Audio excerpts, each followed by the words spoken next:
वर्तमान की दुनिया के दोस्तों नमस्कार, मैं अखिलेश कुमार। अब हम बात करेंगे यूपीएससी सीएससी 2022 सामान्य अध्ययन चतुर्थ प्रश्न पत्र की प्रश्न संख्या 2B की। यह प्रश्न है, यह माना जाता है कि मानवीय कार्यों में नैतिकता का पालन किसी संगठन व्यवस्था के सुचारू कामकाज को सुनिश्चित करेगा। यदि हाँ, तो नैतिकता मानव जीवन में किसे बढ़ावा देना चाहती है? दिन प्रतिदिन के कामकाज में उसके सामने आने वाले संघर्षों के समाधान में नैतिक मूल्य किस प्रकार सहायता करते हैं? इस प्रश्न के 3 स्टेप्स हैं और आप कह सकते हैं कि इनका जवाब आपको 3 स्टेप में देना है। अब इसे भी कह सकते हैं कि इस प्रश्न को हम 3 पैरा में भी कर सकते हैं। पहले यह कहा जा रहा है कि यह माना जाता है कि मानवीय कार्यों में नैतिकता का पालन किसी संगठन व्यवस्था की सुचारू कामकाज को सुनिश्चित करेगा। यानी आपको जिस बात पे जोर देना है, सबसे पहले स्पष्ट रूप से परिभाषित करना है, वो होगा नैतिकता का पालन किसी भी संगठन के सुचारू कामकाज के लिए जरूरी है या सुनिश्चित करता है। इसके बाद यह है कि नैतिकता जो है यानी एथिक्स मानव जीवन में किसे बढ़ावा देना चाहती है। नैतिकता का उद्देश्य क्या है, यह इसका सेकंड पार्ट है। तीसरा हिस्सा जो है वो ये है कि दिन प्रतिदिन के जो संघर्ष हैं मनुष्य के मानवीय जीवन के, उसके काम करने के जो संघर्ष हैं, उनका समाधान नैतिक मूल्य किस प्रकार से करते हैं या नैतिक मूल्य किस प्रकार से सहायता करते हैं। आपको यह तो स्पष्ट है कि नैतिकता क्या है। यानी नैतिकता दरअसल मानव चरित्र से संबंधित है। एथिक्स, आप ये जानते हैं कि एथिक्स जो है वह मानव चरित्र से संबंधित है और स्थापित मानक हैं समाज के, किसी समुदाय के, राष्ट्र के, राज्य के जो स्थापित मानक होते हैं, उन मानकों का वह मानवीय व्यवहार के आधार पर सर्वश्रेष्ठ मूल्यांकन करती है। यह आप सभी जानते हैं और इससे ही यह स्पष्ट हो जाता है कि दरअसल मानवीय जीवन में जो नैतिकता है उसकी भूमिका क्या है। नैतिकता व्यक्ति को पारदर्शी बनाती है, नैतिकता व्यक्ति को अपने कार्यों के प्रति सत्यनिष्ठ बनाती है, नैतिकता व्यक्ति को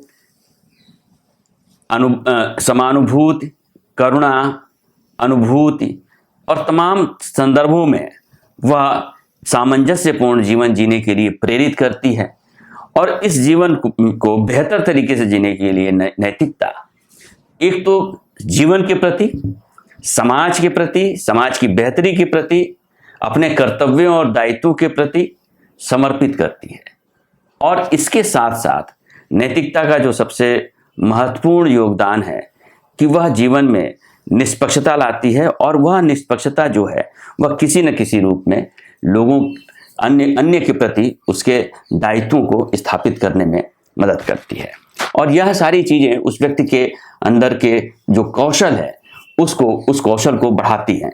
और इस तरह के जो व्यवहार करने वाला व्यक्ति होता है या इस तरह के नैतिक मूल्यों को अपनाने वाला जो व्यक्ति होता है वह अपने पूरे परिप्रेक्ष्य में साहसी होता है और फिर उससे वह निडर होता है। इसका सबसे बेहतरीन उदाहरण अगर हम अपने देश से ही लेना चाहें तो महात्मा गांधी हो सकते हैं। उनका जो नैतिक जीवन है वह दरअसल उनकी उसी नैतिक जिजीविषा का द्योतक रहा है। महात्मा गांधी का पूरा परिप्रेक्ष्य अगर आप देखें, जीवन का परिप्रेक्ष्य देखें, तो उनके अंदर एक सत्यनिष्ठा, ईमानदारी, करुणा, दया, इस तरह के तमाम मूल्य और अपने जिम्मेदारियों, अपने दायित्वों के प्रति समर्पण हमें उनके जीवन में देखने को मिलता है। ऐसे कई उदाहरण हैं लोक सेवकों के भी, जिसमें आप इस तरह की स्थितियों को पा सकते हैं, नैतिक जीवन की स्थितियों को पा सकते हैं। और नैतिक रूप से जो व्यक्ति संपन्न होता है, नैतिक रूप से संपन्न व्यक्ति के लिए का सबसे महत्वपूर्ण गुण साहस होता है। वो निडरता होती है जो उसे हमेशा अपने बेहतर जीवन के साथ साथ दूसरों के जीवन को भी बेहतर बनाने के लिए प्रेरित करती है। और ऐसे में उस व्यक्ति के जीवन में रोज बरोज के कार्यों में भी अगर किसी भी तरह की बाधाएं आते हैं या किसी भी तरह की रुकावटें आती हैं तो वह उससे घबराता नहीं है, बल्कि उनका डट कर मुकाबला करता है और इस मुकाबले के जरिए वह अपने द्वंद्वों को भी हल करने में सक्षम होता है और उन परेशानियों से निपटने में भी सक्षम होता है। उसके अंदर धैर्य, धीरता जैसे गुण भी मौजूद होते हैं। तो इस तरह से आप व्यापक रूप से जो देखते हैं कि एक नैतिक जीवन जो होता है वह एक धैर्यपूर्ण जीवन भी होता है और साहसपूर्ण जीवन भी होता है। इसी परिप्रेक्ष्य में इस प्रश्न को हमें देखना है, हमें परिभाषित करने की कोशिश करनी है। इस प्रश्न को इस तरह से लिखा जा सकता है, नैतिकता मानव चरित्र से संबंधित है तथा विशेष रूप से स्थापित मानकों के आधार पर व्यवहार की गुणवत्ता का सर्वश्रेष्ठ मूल्यांकन करती है। एक बात मैं आपको यह स्पष्ट करना चाहता हूं कि एथिक्स के प्रश्न जो होते हैं उसमें किसी भी प्रश्न को 150 शब्दों में लिख पाना बहुत बड़ी चुनौती होती है और इस चुनौती से ही निपटना है दरअसल आपको, क्योंकि यह लोक सेवा के क्षेत्र में जिसमें आप जाना चाहते हैं उसमें यह दरअसल आपके अनुशासन को दिखाती है, या आपकी बौद्धिक समग्रता को स्पष्ट करने की कोशिश है, या आपके उस तत्कालिक या त्वरित निर्णय को भी प्रदर्शित करने की कोशिश है जो आपके लोक सेवा के जीवन में जब आप चयन होके जाते हैं और लोक सेवा के जीवन में उतरते हैं, जब रोज बरोज के तमाम तरह के सवालों से जूझते हैं, तो आपकी जो त्वरित होती है निर्णय लेने की जो त्वरित क्षमता होती है, यह प्रश्न कहीं ना कहीं उसको भी स्पष्ट करते हैं, क्योंकि एक सीमित समय में ही आपको सीमित शब्दों के अंदर आपको इन प्रश्नों का उत्तर देना होता है।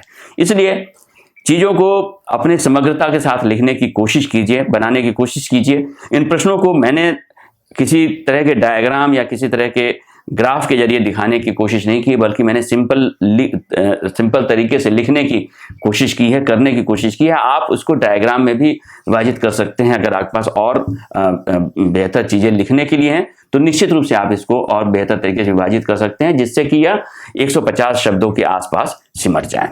तो खैर, सबसे पहले हम नैतिकता की यानी एथिक्स की एक परिभाषा, जो परंपरागत परिभाषा है, उसको हम देख सकते हैं, लेकिन वो परिभाषा भी इस नज़रिए से ही देनी होगी, उसके शब्दों का चयन, संस्कार भी उसका इसी नज़रिए से करना होगा, क्योंकि वो उत्तर का हिस्सा लगे।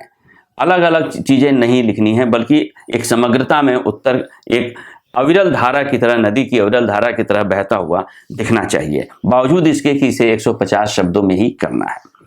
तो नैतिकता मानव चरित्र से संबंधित है तथा विशेष रूप से स्थापित मानकों के आधार पर व्यवहार की गुणवत्ता का सर्वश्रेष्ठ मूल्यांकन करती है।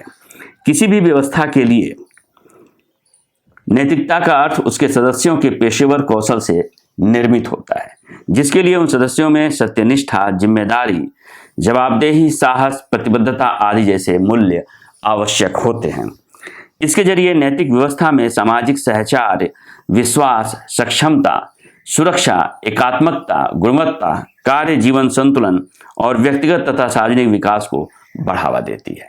नैतिकता यह करती है, अगर किसी भी नैतिक व्यक्ति के अंदर अगर सत्यनिष्ठा, जिम्मेदारी, जवाबदेही और साहस, प्रतिबद्धता जैसे मूल्य हैं, और भी मूल्य ले सकते हैं, इन मूल्यों को कम भी कर सकते हैं, वो व्यक्ति की जो नैतिक स्थिति होती है, जिस वो नैतिक व्यवस्था की स्थापना करने का प्रयास करता है, उसमें सामाजिक साहचर्य, विश्वास, सक्षमता, सुरक्षा, एकात्मकता, गुणवत्ता, कार्य जीवन संतुलन और व्यक्तिगत और सार्वजनिक विकास को बढ़ावा देती है ऐसी नैतिक व्यवस्था।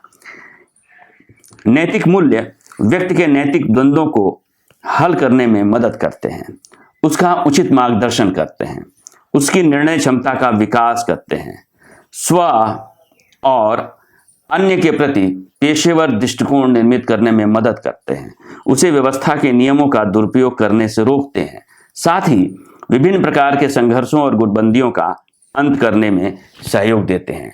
ऐसी स्थितियां होने पर किसी भी नैतिक व्यक्ति के लिए जो उसके नैतिक मूल्य हैं, वो रोज के जो संघर्ष हैं, कामकाज के जो संघर्ष है, उनसे निपटना उनके लिए आसान होता है। जॉन बर्जर के मुताबिक नैतिकता जीवन में हमारी पसंदों और कार्यों को निर्धारित करती है तथा उसकी कठिन प्राथमिकताओं के चुनाव में मदद करती है। जिन प्रश्नों में आपको आवश्यक लगता हो या जिन प्रश्नों में आपका शब्द बच जाते हो, आप उसमें अगर एक बेहतर कोटेशन डालते हैं, उद्धरण डालते हैं, तो वह प्रश्न को और बेहतर ही करता है।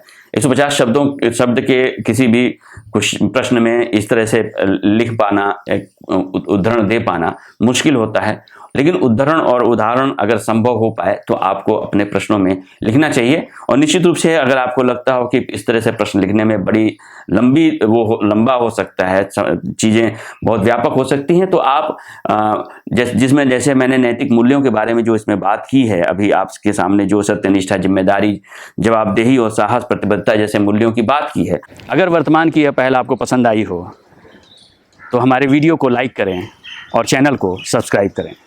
शुक्रिया।